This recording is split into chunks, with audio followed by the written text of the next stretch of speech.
হরে কৃষ্ণ। বন্ধুরা, আপনাদের সবাইকে আদর প্রণাম। আমার নাম হরিদাস, ইস্কন মায়াপুরে থাকি। আপনাদের সবাইকে স্বাগত জানাচ্ছি আজকের করতাল পাঠ।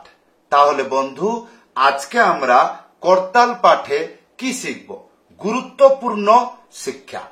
আপনারা বহুবার ভিডিওতে কমেন্ট করে, আমাকে কল করে, হোয়াটসঅ্যাপে লিখে একটাই প্রশ্ন জিজ্ঞাসা করছেন, কি বয়স হয়ে গেছে, এই বয়সে করতাল বাজনা হবে তো?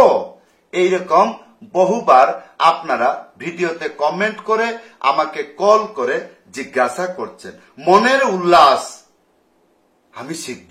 এত সরল শিক্ষা, ভিডিও দেখলাম, আমি শিখব। এইবার মাস্টার মৌসাকে ফোন করি। আপনি আমাকে ফোন করলেন, ফোনে আলোচনা হলো, সবকিছু কমপ্লিট হলো। এইবার মনের প্রশ্ন, কখন কখনো আপনি আমাকে বলতে থাকছেন, কি স্যার, আমার এই বয়সে শিক্ষা হবে, আমার কেন মনে হচ্ছে না? কেন? বয়স কত হয়েছে?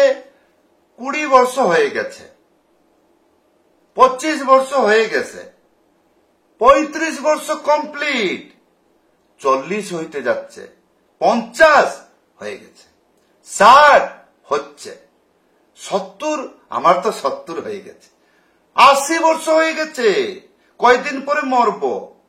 তাহলে বন্ধু প্রশ্ন হবে, আমি কি শিখতে পারবো না? তাহলে বন্ধু, যদি আপনি গুরুর কাছে শিখছেন বা ইউটিউব ভিডিও দেখে শিখছেন, কি শিখছেন? করতাল পাঠ। আজকের ভিডিওতে আপনাদেরকে বলবো, বাস আপনি শুধু এই বাজনাটি শিখুন। করতাল পাশে আছে, আমার সাথে বাজান। প্রথমে আপনাকে দেখিয়ে দিচ্ছি, তারপরে আমি গান গাইবো এবং আমার সাথে সাথে আপনি বাজাবেন। গান গাইতে হবে না, গান গাইলে ডিস্টার্ব হয়ে যাবে, বাজা বেতাল হয়ে যাবে, তাল লয় ভেঙে যাবে। কান দিয়ে আপনি শুনবেন। কি শুনবেন? আমি যে গানটি গাচ্ছি, চক্ষু দিয়ে দেখবেন। কি দেখবেন? আমি কেমন বাজাচ্ছি। তাহলে এবার প্রশ্ন হবে, তাহলে আমি গান শুনে কেমন করে বাজাবো যদি সেই বাজনাটি আমি না শিখি? তাহলে প্রথমে আপনাদেরকে শিক্ষা দিচ্ছি, কি কিরকম বাজাবেন। এইরকম প্রথমে উড়িয়ে বাজাবেন। কি বলবেন? এক, এক বলবেন। তারপরে 2 খালি থাকবে, কিছু বলবেন না, এইরকম বলবেন 2, এইরকম। তারপরে 3, 4। কি বুঝলেন? আচ্ছা, এই 3, 4 চেপে বাজাইতে হবে, 1 উড়িয়ে বাজাইতে হবে, 2 বাজাইতে হবে না, বলতে হবে, আর 3, 4 চেপে বাজাইতে হবে। আচ্ছা, আর একবার দেখান তো দেখি।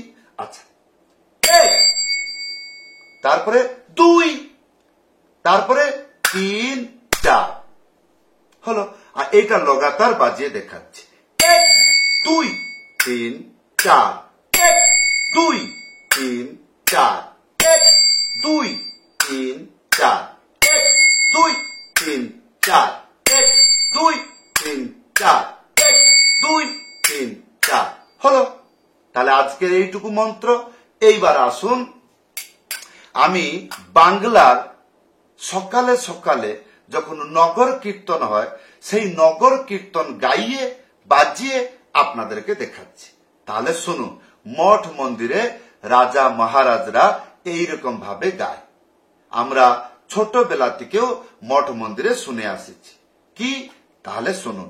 তাহলে আমার কোনো সন্দেহ না, তাহলে আপনি মন্ত্রটি বুঝতে পারলেন, হ্যাঁ, বাজাইতে পারছেন, হ্যাঁ। এইবার আমি গান গাচ্ছি, তাহলে আপনাকে কি করতে হবে? শুনতে হবে। এইবার আমি বাজাচ্ছি, তাহলে আপনাকে কি করতে হবে? দেখতে হবে। তাহলে এইবার বাজাইতে পারবেন। এইবার আসুন, জয় শ্রী কৃষ্ণ চৈতন্য প্রভু নিত্যানন্দ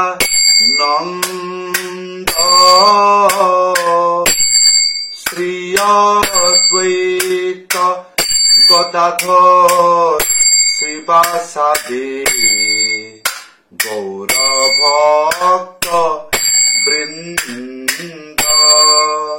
জয় শ্রী কৃষ্ণ চৈতন্য প্রভু নিত্যানন্দ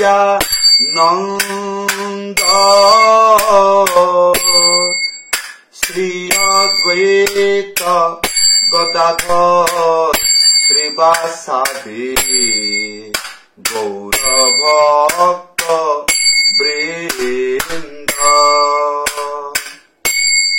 হরে কৃষ্ণ হরে কৃষ্ণ কৃষ্ণ কৃষ্ণ হরে হরে হরে রাম হরে রাম রাম রাম হরে হরে। হরে কৃষ্ণ হরে কৃষ্ণ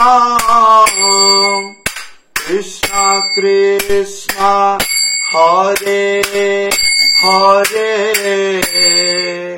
হরে রাম হরে রাম রাম রাম হরে হরে। তাহলে বন্ধু সময়ের অভাব, এই জন্য আমি এইটুকু বাজিয়ে আপনাকে শুনাইলাম। যদি আপনি রেগুলার ভিডিও দেখে দেখে বহু সময় ধরে বাজিয়ে নিজেকে তৈরি করবেন, তাহলে কি করবেন? বারবার এই গানটি চালাবেন, আবার শুরু থেকে বাজাবেন, যেই শেষ হয়ে যাবে আবার দুবার চালাবেন, তাহলে আপনার অভ্যাসটা বেড়ে যাবে। অভাব আছে তা তো নয়, তাহলে গুরু ধরে শিখো, এই নালে এই ভিডিও দেখে শিখুন, এই উৎসাহ রাখতে হবে। তাহলে বন্ধু, আমার এই চেষ্টা আপনার জন্য। কোনো মতেই আপনি করতাল বাজনা শিখুন, মহাপ্রভুর এই হরে কৃষ্ণ মহামন্ত্র সংকীর্তন আন্দোলনে আপনি একটি ভাগ নেন, জীবন ধন্য হয়ে যাবে। হ্যাঁ, তাহলে মনে করবেন যে আপনি নিশ্চয় ধন্য হয়ে যাবেন। তাহলে বন্ধু, যদি আজকের শিক্ষা ভালো লেগেছে, মনে করছেন ঠিক আছে, এইরকম শিক্ষা নিশ্চয় আমাকে উৎসাহ করবে এবং আমি নিশ্চয় শিখে মহাপ্রভুর কীর্তন আন্দোলনে ভক্তর সঙ্গে পাগলামি করে যোগদান দিব, প্রেম আস্বাদন করব। যদি আপনি এই ভিডিও দেখে এইরকম জ্ঞান হয়, তাহলে আমার এই ভিডিওটি শেয়ার করে দেবেন। তাহলে আপনার মাধ্যমে বহুগুলো ভক্ত সরল শিক্ষা পেয়ে ভগবানের সেবা করবে। সবাই ভালো থাকবেন, সুস্থ থাকবেন, সবাইকে প্রণাম। হরে কৃষ্ণ।